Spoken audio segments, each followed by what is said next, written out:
Hello and welcome to another JNMG video. I'm your host JonNario, and yes, I'm using a different costume. I actually just bought this night costume like a couple of days ago. It cost me 2.4 million flux. Woohoo! But anyways, today I'm not going to talk about the new costume. Today I'm going to be talking about my gem builds. I will be doing 3 videos regarding the gem builds I will be doing today. Well, this video will be for U10, my U10 main character. Then it's going to be my speedrun character, which is going to be on my gunslinger. And then it's going to be my U10 level, my leviathan character, which is going to be my ice age. These are going to be all of them that I will be talking about, and like in 3 separate videos. Today I'll be going into U10, then speedruns, and then, leviathans. And I will explain why I use certain things here and there, and yeah, that's going to be a fun little video. Also keep in note that these are my builds. If you want to copy it yourself, then you are feel free to do so. These are not going to be extreme optimal builds that if you do it, you will become like extreme god with the most DPS possible.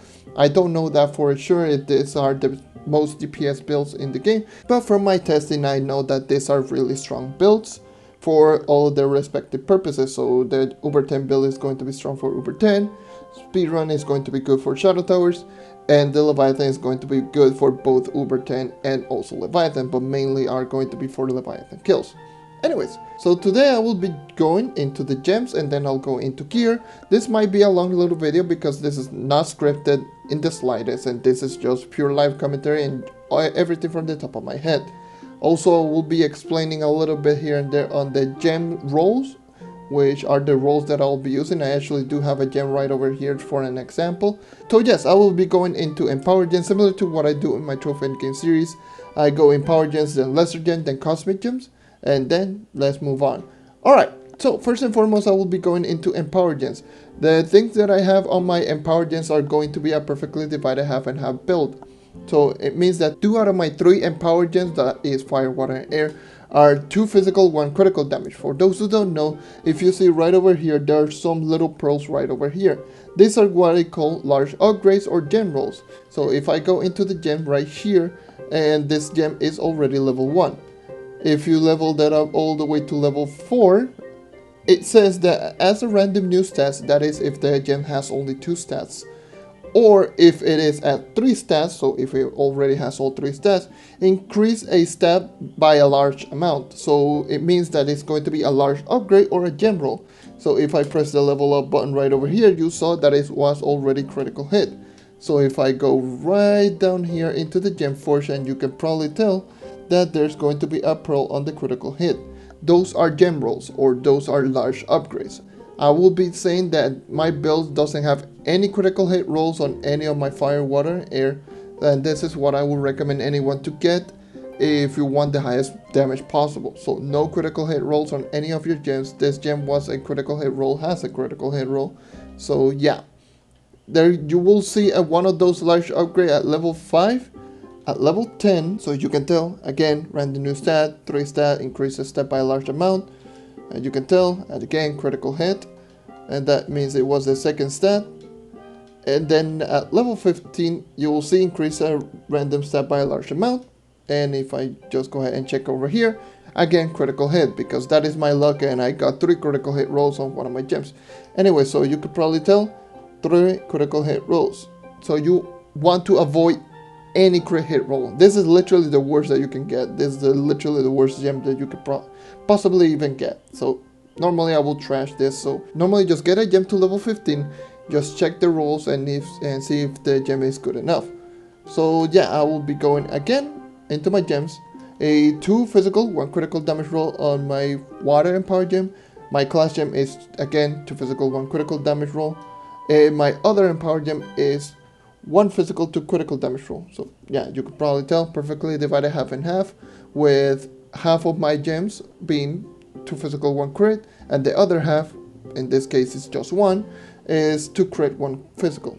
And then moving on into my lesser gem is exactly the same. I have exactly divided half and half across my fire, water, and air in the lesser gem. So one of my lesser gem is 2 physical, 1 critical damage. The other one is 2 critical damage, 1 physical damage.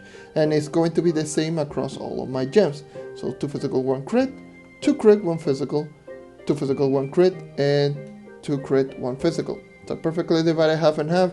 If you want to know what are the roles, I normally just put them on the Trove games here. I do this all the time, but I will put the roles on screen so you can probably tell what are my roles in fire, water, and air. And then move on into Cosmic Gem, which is full 100% light. This is the best damage that you can possibly get in Uber 10. If you want the most damage possible, it is going to be full 100% light. Do not get high coefficient, do not get anything else if you want a character for Uber 10. If you want a character for Uber 10, full light. All 9 light rolls if you can. And yes, this is going to be the most damaging that you will possibly do on any character. And then let's move on into Empower Gem abilities. So if you don't know, Empower Gems have their own respective abilities, and there's certain builds on certain occasions that you will use different builds to, maximize, the effectiveness of that character.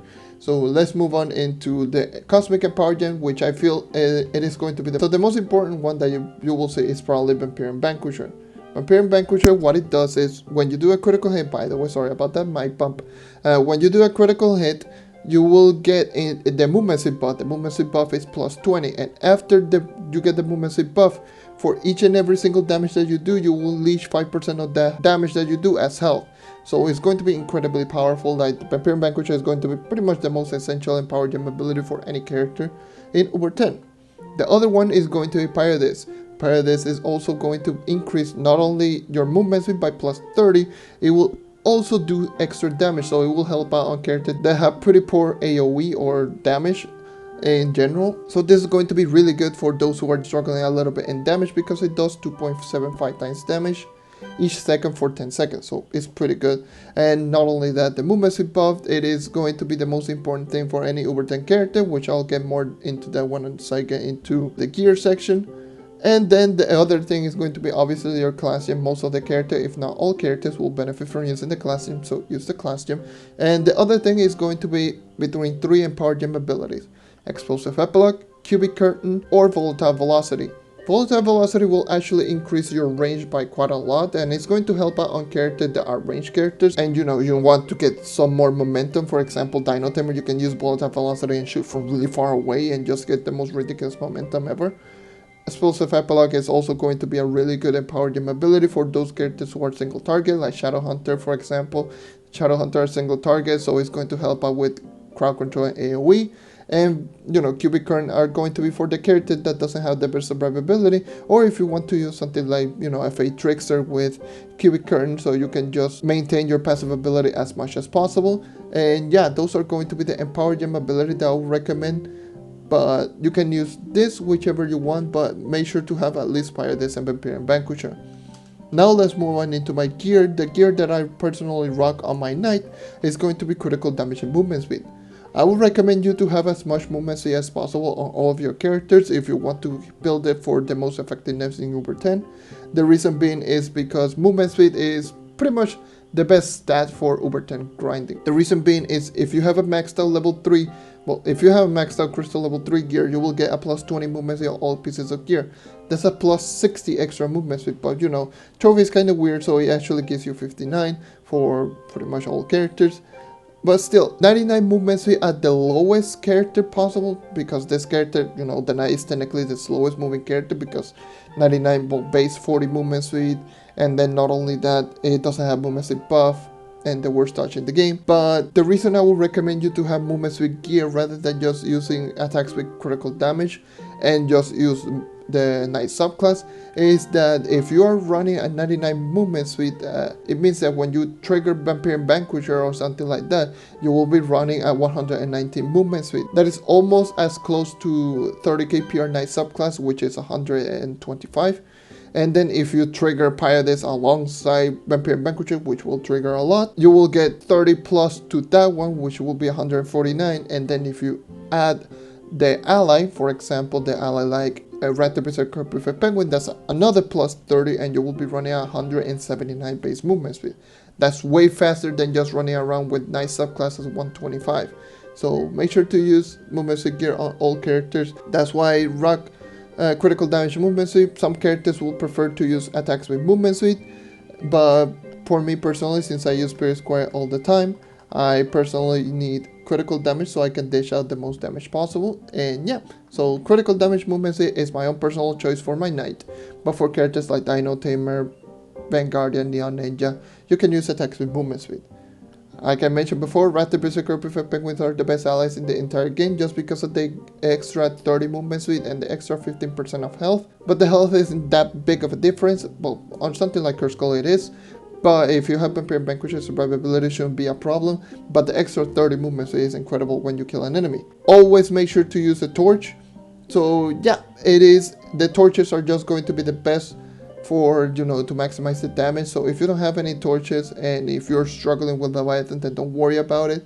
But once you are high enough and you can actually just get a group and just destroy a Leviathan, make sure to use the torches on the character for Uber 10 because it actually just increases your damage by quite a lot in Uber 10 because of light. Light is just incredible. And then as far as the ring, just make sure to have a Stellar 5 ring. The same reason as always, you can use whichever second stat that benefits you the most. And yeah, so in my occasion I use Magifying Ring, I use Magifying Equipment so I can get the most drop possible. But again, if you're struggling with survivability, you can use maximum health on head and face and critical hit on weapon if you don't have 100%. Same goes with the ring, you can use a crit hit ring if you don't have 100%. Martial Emblem or Arcane Emblem are going to be the bread and butter for most characters, if not all characters that is in Neon Ninja.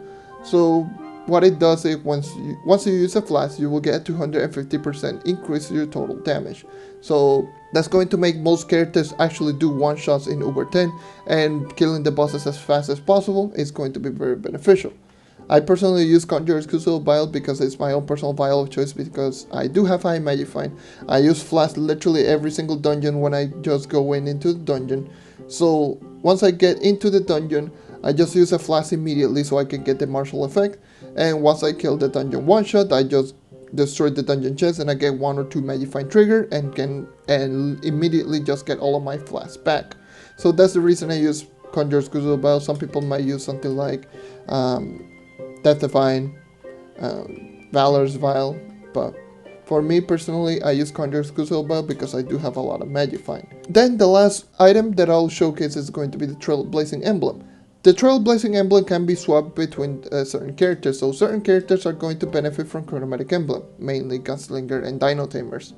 Certain characters are going to benefit from using Beamer, for example, Luna Lancer.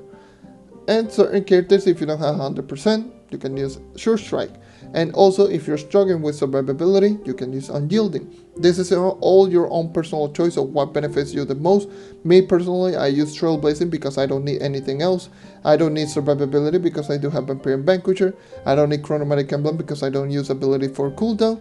I don't need Beamer because I can one-shot. And I don't need Sure Strike because I literally have 100% critical hit. I'm a 99.4% critical hit, but 0.6% for you sacrificing an emblem for 0.6% critical hit is not worth it. And yeah, so that's the reason I use Trailblazing Emblem. And also one thing that you could use is something like a food. If you're struggling a little bit with damage, you can use the damage food. If you're a character that uses cooldown, you can use the purple little food, so you can get the 20% cooldown reduction. For example, Dino Tamer, Vanguardians will benefit a lot from that. Food is going to be really good in terms of help out doing some extra stats.